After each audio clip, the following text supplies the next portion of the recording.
प्यारे बच्चों, कैसे हो? तो फिजिक्स इनसाइडर प्लेटफॉर्म पर मैं हूं आपका फिजिक्स टीचर और हम पढ़ रहे हैं 11th class physics new book Punjab education curriculum training and assessment authority.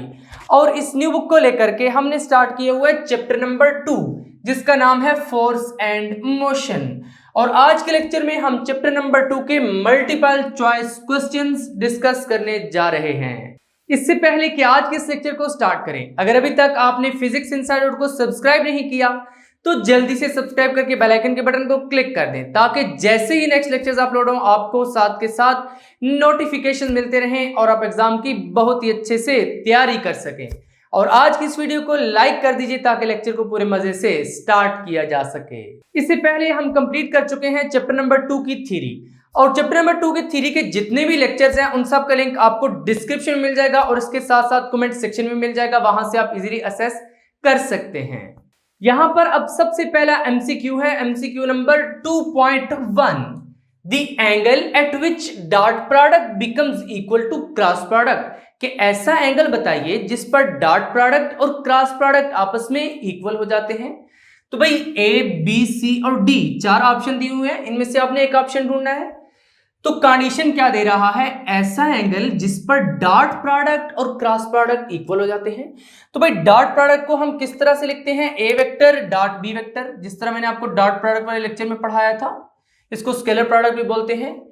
और दूसरा क्या है? Cross product, A vector cross B vector, यानी दो वेक्टर्स के दरमियान क्रॉस प्रोडक्ट को इस तरह से लिखा जाता है, कहता है बिकम्स इक्वल, ये इक्वल हो जाए। तो भाई इनके अगर हम मैग्नीट्यूड कंसीडर कर लें कोई मसला नहीं है। अब ए वेक्टर डॉट बी वेक्टर ये क्या है? ए बी कॉस थीटा, इसी तरह से हम लिखते हैं A B cos theta is equal to A vector cross B vector A B sine theta, और साथ एन यूनिट वेक्टर आता है, बट हमने यहां पर मैग्नीट्यूड कंसीडर किया है तो एन यूनिट वेक्टर का मैग्नीट्यूड क्या हो जाएगा? 1, क्योंकि मैंने आपको बताया था कि जो यूनिट वेक्टर है उसका मैग्नीट्यूड 1 हो जाता है। यहां से अब आप क्या करेंगे? देखें, इस ए बी cos थीटा को उठाकर अगर इधर ले आए, क्योंकि हमने निकालना क्या? एक्चुअली थीटा निकालना है, तो 1 is equal to A B sine theta divided by A B cos theta. यहां पर आप इंप्लाइज भी लिख सकते हैं साथ के साथ।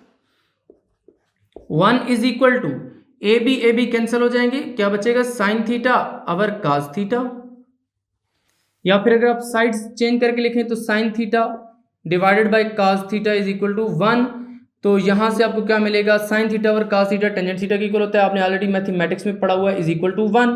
This implies that theta is equal to tangent inverse of 1। और यहां से अगर आप टेंजेंट इनवर्स ऑफ 1 फाइंड करें कैलकुलेटर पर, वैसे भी स्टूडेंट्स को याद होता है, तो ये 45 डिग्री ही आता है। इसका मतलब है वो वाला ऑप्शन करेक्ट होगा जिसमें थीटा 45 डिग्री दिया हुआ है।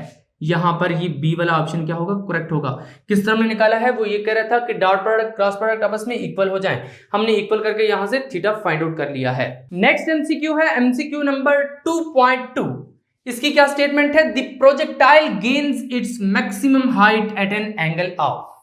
देखिए, प्रोजेक्टाइल कब अपनी मैक्सिमम हाइट गेन करता है, वो वाला हमने एंगल फाइंड करना है। देखिए, जो हमने हाइट ऑफ प्रोजेक्टाइल का फार्मूला पढ़ा था वो क्या था? h is equal to vi square sine square theta divided by 2g। इसी तरह का कुछ हमने फार्मूला पढ़ा था। मैंने आपको बताया था कि जिस भी एक्सप्रेशन में साइन थीटा या cos थीटा आ जाए, उस एक्सप्रेशन में जो चीज आप फाइंड कर रहे हैं उसकी वैल्यू उस केस में मैक्सिमम होगी जब साइन थीटा 1 होगा या cos थीटा 1 होगा, और मिनिमम होगी जब साइन थीटा -1 होगा या cos थीटा -1 होगा। यहां पर अब साइन थीटा है तो मैक्सिमम वैल्यू कब होगी? जब साइन थीटा आपके पास क्या होगा? 1 होगा। तो यहां से लिखते हैं sine theta is equal to 1। तो यहां से अगर आप थीटा निकालें, theta is equal to sine inverse of 1, and this implies that theta is equal to sine inverse of 1 आपने ऑलरेडी पढ़ा हुआ है मैथमेटिक्स में, और कैलकुलेटर से भी आप निकाल सकते हैं किस तरह से कि शिफ्ट वाला बटन प्रेस करें फिर साइन वाला बटन प्रेस करें तो वहां पे साइन इनवर्स लिखा जाएगा, फिर आप 1 वाले बटन को प्रेस करें वहां पर 1 लिखा जाएगा और ब्रैकेट क्लोज करके आप इक्वल दबाएंगे तो आपको इसका आंसर मिल जाएगा जो कि 90 डिग्री है। तो भाई यहां से फिर प्रूव हो गया कि जब थीटा 90 डिग्री होगा तो उस केस में प्रोजेक्टाइल अपनी मैक्सिमम हाइट गेन करेगा, क्योंकि ये वाला एक्सप्रेशन यही बता रहा है। तो यहां से फिर थीटा क्या हो जाएगा? 90 डिग्री। ये डी वाला ऑप्शन करेक्ट हो जाएगा। नेक्स्ट एमसीक्यू है एमसीक्यू नंबर 2.3। इसकी स्टेटमेंट क्या है? The scalar product of two vectors is maximum if they are. देखिए कहते हैं कि जो स्केलर प्रोडक्ट है किस तरह का, A vector dot B vector is equal to A B cos theta. ये मैं आपको ऑलरेडी लेक्चर्स में बहुत ही डिटेल में पढ़ा चुका हूं। क्या होता है जी? Scalar product A vector dot B vector is equal to A B cos theta. दो वेक्टर्स का जो कि एक ए वेक्टर है और दूसरा बी वेक्टर है, is maximum if they are. यानी कब मैक्सिमम होगा? अगर दोनों वेक्टर्स परपेंडिकुलर होंगे, पैरेलल होंगे, 30 डिग्री के एंगल पर होंगे या 45 डिग्री के एंगल पर होंगे। तो भाई ये हमने एक प्रॉपर्टी पढ़ी थी कि जब यहां पर थीटा 0 डिग्री होगा तो ये मैक्सिमम हो जाएगा। यहां पर वैसे निकाल भी लेते हैं, cos थीटा या sin थीटा जिस भी एक्सप्रेशन में आ जाए उसमें जो चीज आप निकाल रहे हैं उसकी वैल्यू मैक्सिमम किस वक्त होगी? जब cos थीटा या sin थीटा 1 के इक्वल होंगे। तो यहां पर आप cos थीटा को किस इक्वल पुट कर दें? 1 के। This implies that theta is equal to cos inverse of 1। This implies that theta is equal to 0 degree. और थीटा 0 कब होता है? जब दो वेक्टर्स आपस में पैरेलल होते हैं तो उनके दरमियान जो एंगल होता है थीटा वो 0 डिग्री के इक्वल होता है। यहां पर अगर आप थीटा 0 पुट करेंगे तो आपको scalar product of two vectors यानी ए वेक्टर डॉट बी वेक्टर की मैक्सिमम वैल्यू ही मिलेगी। ये चीज मैं आपको ऑलरेडी स्केलर प्रोडक्ट वाले लेक्चर में बहुत ही डिटेल में एक्सप्लेन कर चुका हूं जब मैंने आपको कैरेक्टरिस्टिक्स ऑफ स्केलर प्रोडक्ट और डॉट प्रोडक्ट पढ़ाए थे। तो इसका मतलब है कि जब दोनों वेक्टर्स आपस में पैरेलल होंगे तो उस केस में क्या होगा? Scalar product of two vectors क्या हो जाएगा? मैक्सिमम। नेक्स्ट एमसीक्यू है एमसीक्यू नंबर 2.4। इसकी स्टेटमेंट क्या है? The range of projectile is same for two angles which are mutually. कहता है कि रेंज ऑफ प्रोजेक्टाइल जो है, जो मैं आपको ऑलरेडी पढ़ा चुका हूं प्रोजेक्टाइल मोशन वाले लेक्चर में बहुत ही डिटेल में कि रेंज ऑफ प्रोजेक्टाइल क्या होती है। कहता है is same for two angles. ये कौन से दो एंगल्स के लिए सेम होगी? जो क्या होने चाहिए? म्यूचुअली परपेंडिकुलर, सुप्लीमेंट्री, कंप्लीमेंट्री या 270 डिग्री। देखिए यहां पर आपको चार ऑप्शन दिए गए हैं। वो कहते हैं सेम फॉर टू एंगल्स यानी दो एंगल्स होने चाहिए। तो जो एक एंगल है उसको तो सीधा क्रॉस लगा दें कि ये तो ऑप्शन है ही गलत, क्योंकि वो खुद कह रहा है टू एंगल्स। दूसरी बात, टू एंगल्स की बात कर रहा है, एंगल्स परपेंडिकुलर नहीं होते बल्कि वेक्टर्स परपेंडिकुलर होते हैं। तो ये ऑप्शन भी गया, फारिग हो गया। देन आपके पास कौन से ऑप्शन बच गए? ऑप्शन बी और ऑप्शन सी। तो भाई ऑप्शन बी में क्या कह रहा है? सुप्लीमेंट्री। सुप्लीमेंट्री अभी कौन से एंगल्स होते हैं? देखिए कोई भी दो एंगल्स उस वक्त म्यूचुअली सुप्लीमेंट्री होते हैं। सुप्लीमेंट्री होते हैं जब दोनों एंगल्स का सम यानी theta 1 plus theta 2 180 degree equal होता है। यानी वो दो एंगल्स म्यूचुअली सुप्लीमेंट्री होते हैं जिनका सम क्या होता है? 180 डिग्री। कोई भी यहां पर अब थीटा 1 थीटा 2 ले लें। लेट्स से मैं यहां पर एक 120 डिग्री लेता हूं, एक 60 डिग्री लेता हूं, तो ये इक्वल होकर 180 डिग्री आ जाते हैं। आप यहां पर कोई भी एंगल ले सकते हैं। अब अगर एक थीटा 1 में 120 डिग्री कंसिडर करूं और थीटा 2 में कंसिडर करूं 60 डिग्री, तो क्वेश्चन क्या कहता था कि रेंज ऑफ प्रोजेक्टाइल आपने बतानी है कि इन एंगल्स के लिए सेम है या नहीं है। देखिए रेंज ऑफ प्रोजेक्टाइल का क्या फॉर्मूला है? R is equal to V I square over G, साथ में क्या था? Sine 2 theta. इसको अगर मैं R1 कह दूं, इसको मैं थीटा 1 कह दूंगा। This is equal to V I square over G sine 2 theta 1। Theta 1 क्या है आपके पास? 120 डिग्री, तो ये क्या हो जाएगा? 120 degree. This is equal to V I square over G sine of 120 multiply by 2 क्या हो जाएगा? 240 degree. This is equal to V I square over G. अब साइन ऑफ 240 डिग्री क्या होता है भाई? Minus square root of 3/2। अब यहां से अगर इस थीटा 2 के लिए भी हम रेंज निकालें तो R2 किस इक्वल हो जाएगा? V I square over G sine 2 theta 2। तो यहां पर अगर थीटा 2 आप पुट करें तो क्या आएगा? V I square over G sine of 2 theta 2 क्या है? 60 degree. This is equal to V I square over G sine of 60 multiply by 2 कितना होता है? 120 degree. This is equal to V I square over G sine of 120 degree कितना होता है? Square root of 3/2। ये आपने ऑलरेडी पढ़ा हुआ है, मैट्रिक में भी, इंटर में भी अभी आप पढ़ रहे होंगे ट्रिग्नोमेट्री वाले चैप्टर्स में, या फिर आप कैलकुलेटर से भी इनको कैलकुलेट कर सकते हैं कि साइन 240 किस इक्वल है, साइन 120 डिग्री किस इक्वल है।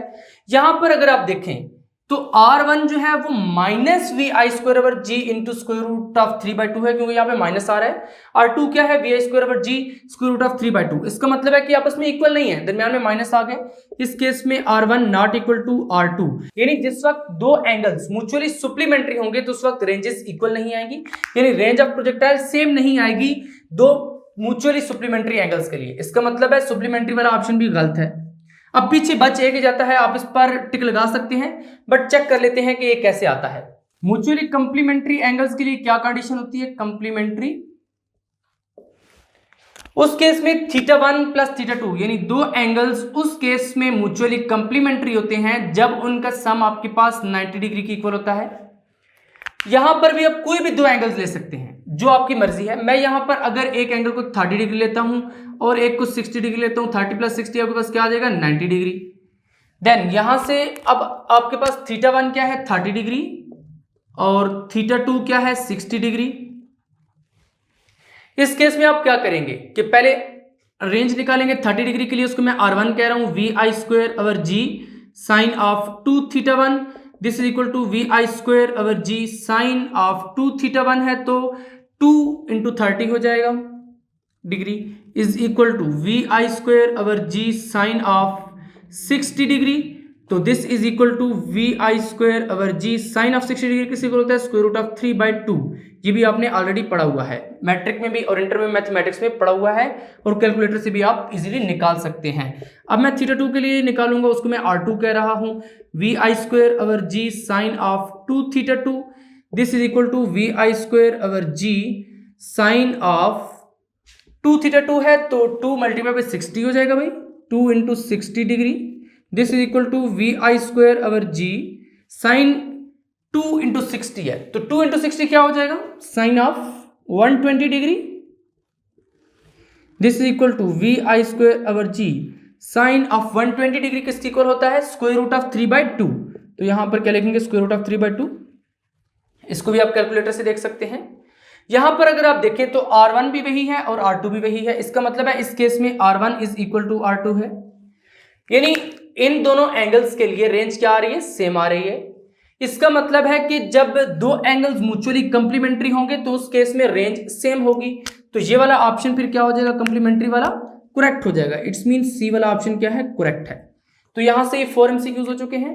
अब हम नेक्स्ट आगे चलते हैं। नेक्स्ट MCQ है MCQ number 2.5, the acceleration at the top of trajectory of projectile is. Projectile की ट्रेजेक्टरी किस तरह से होती है, आपको ऑलरेडी मैंने प्रोजेक्टाइल मोशन में समझाया हुआ है। कुछ इस तरह की ट्रेजेक्टरी होती है उसकी भाई, ये लेट से एक्स एक्सिस है, ये वाई एक्सिस है, कुछ पैराबोला की फॉर्म में होती है उसकी ट्रेजेक्टरी। क्या कहता है, acceleration at the top of trajectory. Top of trajectory क्या है, ये चीज।